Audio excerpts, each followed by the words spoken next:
Elle l'a annoncé. Je n'ai plus besoin de toi. J'ai des amis riches maintenant. J'ai souri. C'est merveilleux. Puis j'ai tranquillement vendu la voiture qui était à mon nom, mais qu'elle conduisait. Sa crise de nerfs quand elle s'est retrouvée coincée à la fête de son ami riche a été mémorable.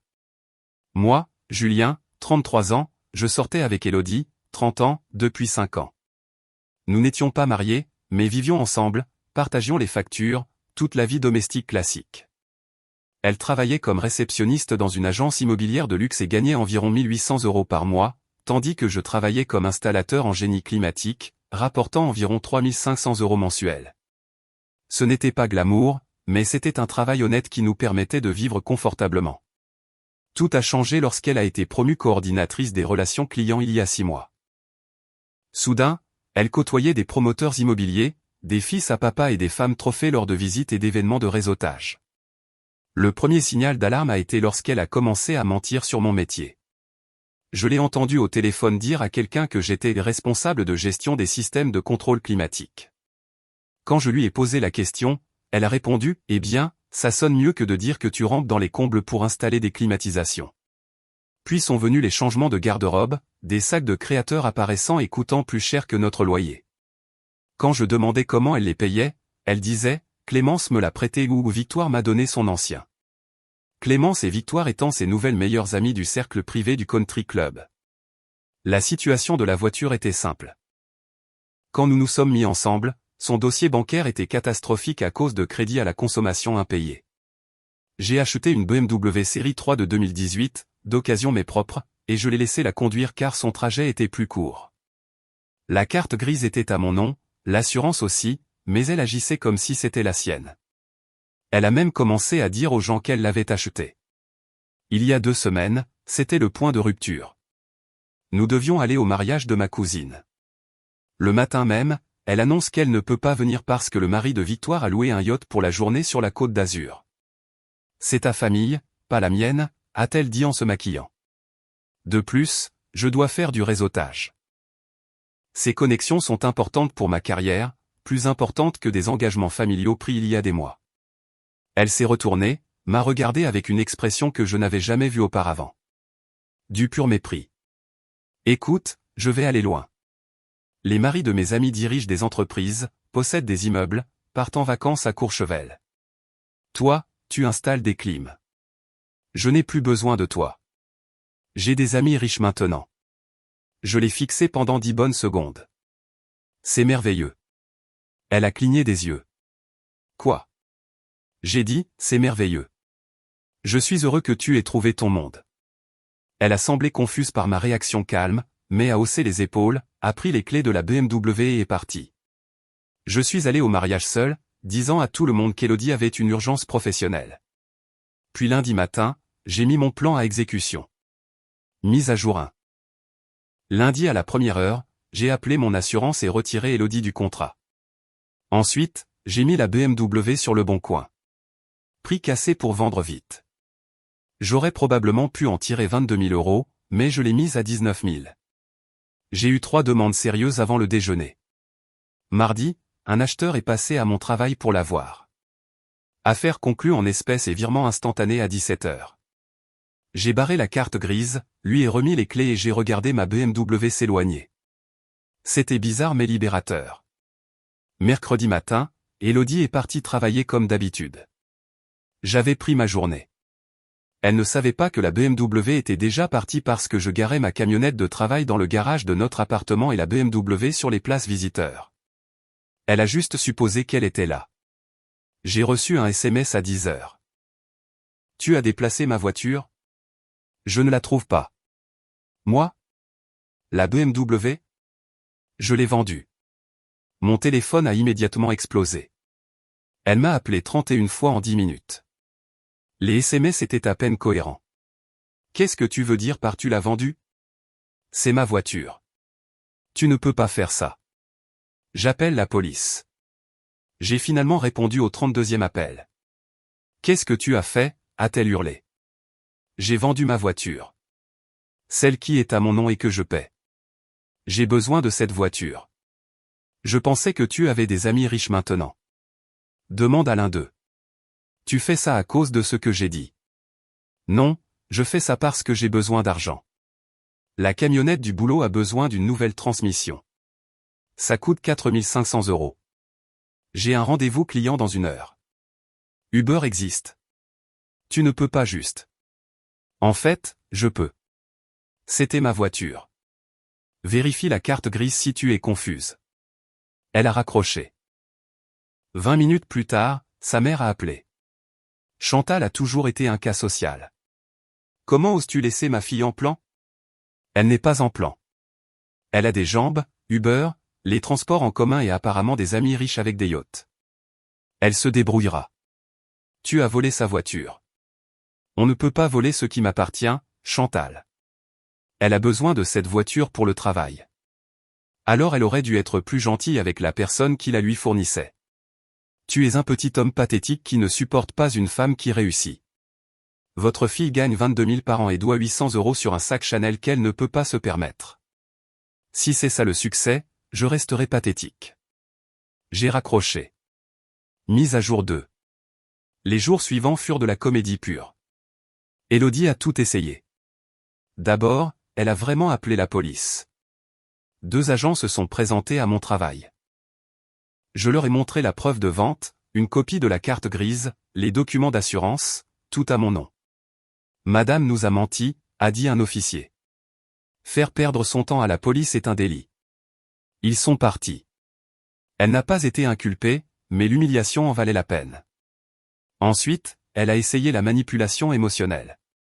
Elle s'est présentée à mon travail pendant le déjeuner en pleurant.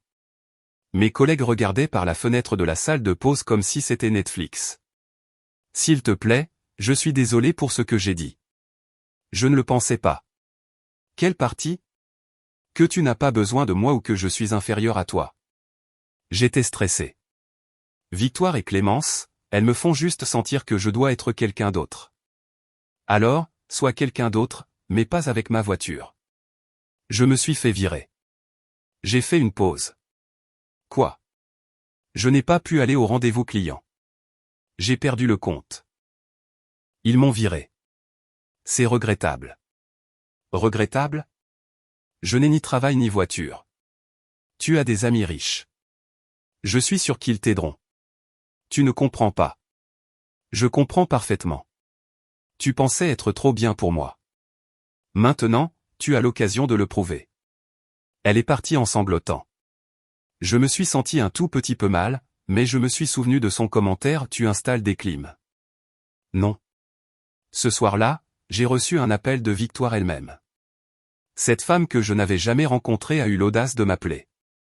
Allô? C'est le petit ami d'Élodie? Ex-petit ami. C'est qui? Victoire de Montmirail. Je comprends que vous avez vendu la voiture d'Élodie. L'arrogance dans sa voix était stupéfiante. J'ai vendu ma voiture. Oui. C'était plutôt vindicatif, vous ne trouvez pas? Pas plus vindicatif que votre amie me disant qu'elle n'a pas besoin de moi parce qu'elle a des amis riches maintenant. Pause. Elle a dit ça mot pour mot.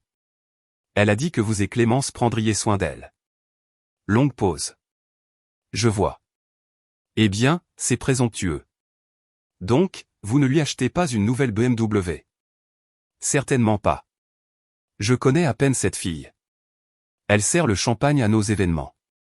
Elle m'a dit que vous étiez meilleurs amis. Victoire a effectivement ri. Meilleurs amis? C'est le petit personnel, chérie. Et c'est là que j'ai réalisé qu'Élodie avait construit tout ce fantasme où elle faisait réellement partie de leur groupe. Elle la voyait comme la réceptionniste qui distribuait le champagne et prenait les manteaux. Mise à jour 3. Samedi, c'était la fête sur le yacht. Celle qu'Élodie avait choisie plutôt que le mariage de ma cousine. Elle avait posté toute la semaine à ce sujet sur Instagram, agissant comme si le raté serait un suicide social. À 8 heures ce matin-là, elle a frappé à ma porte. Tenue de créateur complète, probablement 3 000 € si on compte la coiffure professionnelle, portant ces ridicules loups-boutins achetés avec l'argent du loyer. J'ai besoin qu'on m'emmène à la marina.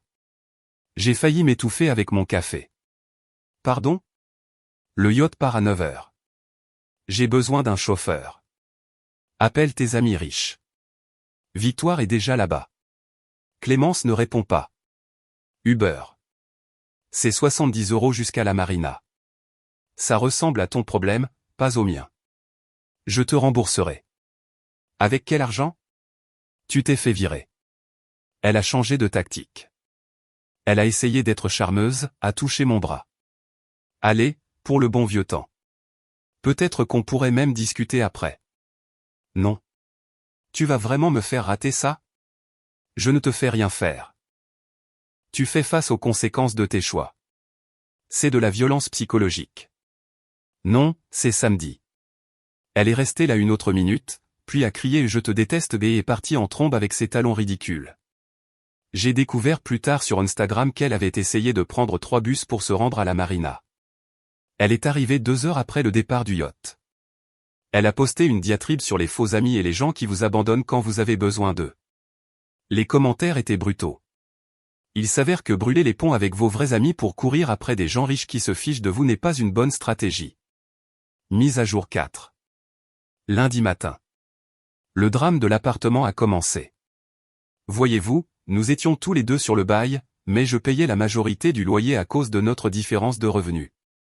Elle payait 500 €. Je couvrais les 1400 restants. J'ai donné à notre propriétaire, Monsieur Pignon, un vieux type sympa, mon préavis de 30 jours indiquant que je déménageais. Et pour Élodie, a-t-il demandé. Elle devra se qualifier seule ou trouver un nouvel endroit. Elle ne peut pas se permettre cet endroit seul. C'est dommage. Il a vérifié ses revenus et son dossier. Sans emploi et avec un dossier bancaire pourri, elle ne passait pas.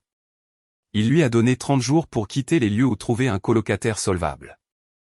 Elle est rentrée à la maison et a trouvé l'avis scotché sur notre porte. La crise a été épique. Tu me rends SDF. Tu te rends SDF toute seule. Je déménage juste. Où suis-je censé aller? Tes amis riches? Ta mère? Je m'en fiche. C'est illégal. Ce n'est littéralement pas le cas. Elle a appelé Chantal à nouveau. Cette fois, Chantal s'est présentée en personne avec le père d'Élodie, Michel. Michel a toujours été raisonnable, mais Chantal le menait par le bout du nez. Tu dois arranger ça, a exigé Chantal. Arranger quoi? Je déménage. C'est une chose normale que font les adultes. Elle est votre responsabilité. Elle a 30 ans. Elle est sa propre responsabilité. Michel a finalement pris la parole. Élodie, pourquoi ne reviendrais-tu pas à la maison pour un moment? Je ne retourne pas chez mes parents. Je ne suis pas une enfant. Alors agis comme une adulte et débrouille-toi, ai-je dit. Chantal s'est tournée vers moi. Tu es un petit homme vindicatif. Elle améliorait sa vie et tu ne l'as pas supporté. Elle prétendait être quelque chose qu'elle n'est pas avec de l'argent qu'elle n'avait pas. J'ai juste arrêté de financer ça. Elle mérite mieux que toi. Vous avez raison. Elle mérite quelqu'un qui paiera pour toute sa vie pendant qu'elle le traite comme une ordure. Bonne chance pour trouver ça. Alors qu'il partait, Michel m'a pris à part. Elle a vraiment dit qu'elle n'avait pas besoin de toi, a-t-il demandé doucement. Entre autres choses. Il a hoché la tête. Elle tient ça de sa mère. Toujours vouloir plus, ne jamais apprécier ce qu'elle a. Je suis désolé, fils. Merci, Michel. Pour ce que ça vaut, j'aurais vendu la voiture aussi. Mise à jour 5. Le grand final est arrivé ce vendredi.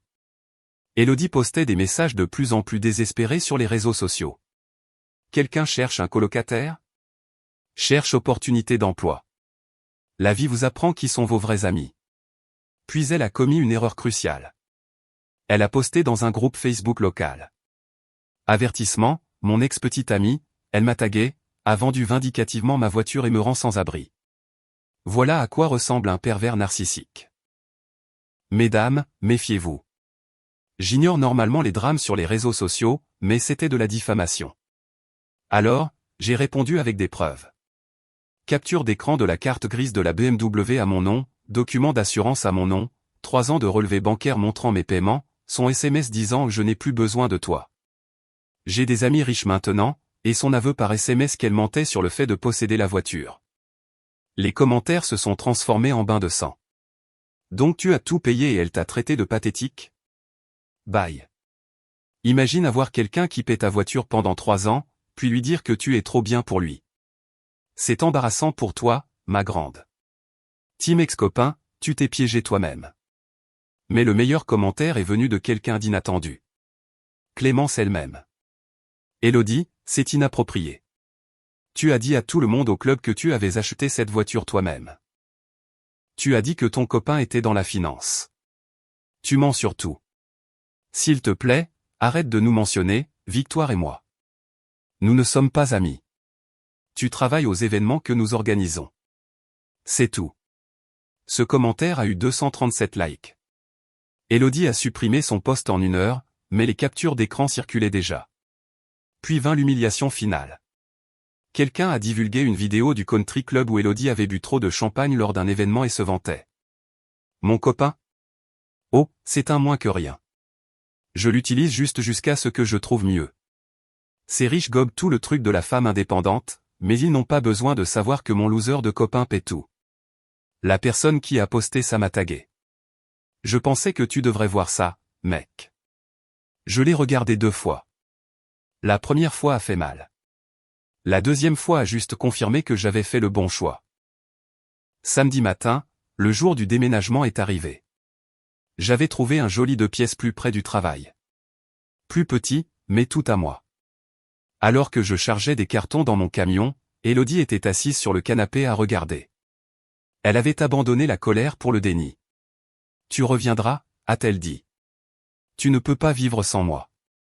Je vis sans toi depuis que tu as rencontré tes amis riches. Je payais juste pour le privilège d'être ignoré. Ce n'étaient pas vraiment mes amis. Sans blague. Je voulais juste plus. Est-ce si mal? Vouloir plus? Non. Me traiter comme une merde pour l'obtenir? Oui. Elle m'a regardé emporter le dernier carton. Qu'est-ce que je suis censé faire maintenant? Ce que font les gens qui n'ont besoin de personne, je suppose. Dernière mise à jour. Cela fait 2 mois que j'ai déménagé. Voici où tout le monde en est. Élodie est retournée vivre chez Chantal et Michel. À 30 ans, elle dort dans sa chambre de lycée avec ses vieux trophées de participation sur l'étagère. Michel m'a dit qu'elle travaille chez Action maintenant, au SMIC. Ironique considérant qu'elle se moquait des employés de commerce. La BMW? Meilleure décision que j'ai jamais prise. J'ai utilisé cet argent pour réparer ma camionnette et j'ai mis le reste de côté. Il s'avère que ne pas payer pour la vie entière de quelqu'un d'autre vous laisse avec de l'argent réel. Chantal m'envoie encore des SMS occasionnellement pour me traiter de tous les noms. Je l'ai bloqué partout sauf par email au cas où il y aurait des problèmes juridiques avec le bail. Son dernier email me qualifiait de petit homme pathétique qui a détruit l'avenir de sa fille. J'ai répondu, votre fille a détruit son propre avenir quand elle a décidé qu'elle était trop bien pour quelqu'un qui l'aimait. J'ai juste arrêté de financer son illusion. Elle n'a pas répondu. La foule du country club? Élodie a été complètement bannie. Le commentaire de Clémence est devenu viral dans ses cercles. Il s'avère que les gens riches n'aiment vraiment pas être utilisés pour la gloire sur les réseaux sociaux par quelqu'un qu'ils considèrent comme le personnel de service. Mon développement préféré, Victoire de Montmirail a engagé mon entreprise de CVC pour entretenir son manoir. Elle m'a spécifiquement demandé. Elle m'a remis un chèque et a dit, vous l'avez échappé belle avec celle-là. Elle m'a demandé un prêt la semaine dernière. L'audace. Combien? 5 000 € pour une nouvelle voiture. Je lui ai dit, tu devrais demander à tes amis riches. Puis j'ai bloqué son numéro. Nous avons ri tous les deux. Mais voici le vrai coup de théâtre. La semaine dernière, Élodie m'a envoyé un long email. Apparemment, elle va voir un psy. L'assurance de Michel couvre ça. Elle a écrit sur comment elle s'est laissée emporter dans un fantasme, comment elle était si désespérée d'être ce qu'elle n'était pas qu'elle a perdu qui elle était. Discours de thérapie classique. L'email se terminait par « Je sais que je ne mérite pas le pardon, mais j'ai besoin que tu saches que je comprends maintenant. J'avais tout ce dont j'avais besoin et je l'ai jeté pour une illusion. Tu m'aimais pour ce que j'étais, et je te détestais de ne pas être ce que je pensais mériter. Je suis désolé. » Je l'ai lu 3 fois, puis je l'ai supprimé. Certaines personnes pensent que j'aurais dû être plus mature. Continuer à la laisser utiliser la voiture jusqu'à ce qu'elle retombe sur ses pieds. Rester dans l'appartement pour qu'elle ne soit pas sans abri. Être plus compréhensif sur son ambition sociale. Mais voici le truc, être mature ne signifie pas être un paillasson. Elle m'a dit en face qu'elle n'avait pas besoin de moi, que je n'étais pas assez bien, que ses faux amis riches étaient plus importants que quelqu'un qui payait pour tout son style de vie. Elle voulait vivre comme si elle avait des amis riches. Cool. Elle a eu exactement cette expérience. Les amis riches ne paient pas votre voiture. Les amis riches ne couvrent pas votre loyer. Les amis riches s'en fichent quand vous vous faites virer ou avez besoin d'aide pour déménager. Quant à moi, je vais très bien. J'ai commencé à sortir avec une femme de ma salle de CrossFit. Manon est menuisière, conduit un vieux Kangoo cabossé et trouve les sacs de créateurs stupides. Nous avons partagé l'addition lors de notre premier rendez-vous et elle m'a effectivement remercié de ne pas avoir essayé de tout payer. Je gagne mon propre argent, a-t-elle dit. Je n'ai pas besoin d'un pourvoyeur. J'ai besoin d'un partenaire. De la musique pour mes oreilles. Nous y allons doucement. Elle connaît toute l'histoire d'Élodie. Difficile d'éviter ce qui circule encore sur les réseaux sociaux locaux. Son avis, quiconque mesure la valeur de quelqu'un par son titre professionnel ne mérite pas ton temps. Dernière chose. J'ai croisé Michel à Leroy Merlin la semaine dernière. Il achetait de la peinture. Tu redécores ? J'ai demandé. La chambre d'Élodie. Elle veut repeindre par-dessus le rose. Elle va être là un moment, hein ? Il a soupiré. Elle a des entretiens prévus, mais la vidéo d'elle au country club continue de refaire surface. Personne ne veut embaucher quelqu'un qui admet ouvertement utiliser les gens. C'est dur. Tu sais ce qui est le pire, a dit Michel. Chantal est exactement pareille. Elle a toujours pensé qu'elle s'était mariée en dessous de son niveau avec moi. J'ai passé 30 ans à entendre que je devrais gagner plus d'argent, conduire une meilleure voiture, être plus ambitieux. Maintenant je regarde Élodie faire la même chose et je réalise que la pomme ne tombe jamais loin de l'arbre. Tu penses à partir ? Il a regardé les pots de peinture. J'ai déjà mon propre appartement. Je ne leur ai juste pas encore dit. Je me suis dit que j'aiderais Élodie à s'installer d'abord, mais honnêtement, je pense qu'elles se méritent l'une l'autre. 2 semaines plus tard, Michel est parti. Élodie et Chantal sont maintenant colocataires dans un 2 pièces, travaillant toutes les deux dans le commerce de détail, blâmant toutes les deux les autres pour leur situation. Moi, je suis dans mon 2 pièces, construisant une vie avec quelqu'un qui m'apprécie pour ce que je suis exactement. Pas de faux semblants, pas de mensonges, pas d'ascension sociale. Juste 2 personnes qui comprennent que la vraie richesse n'est pas une question d'argent ou de statut. C'est une question de respect, de partenariat, et de savoir que votre valeur ne dépend pas de votre titre professionnel. Élodie voulait des amis riches au lieu d'un petit ami de la classe ouvrière qu'il aimait. Elle a eu exactement ce qu'elle a demandé, rien. Et honnêtement, nous avons tous les deux fini exactement là où nous devions être.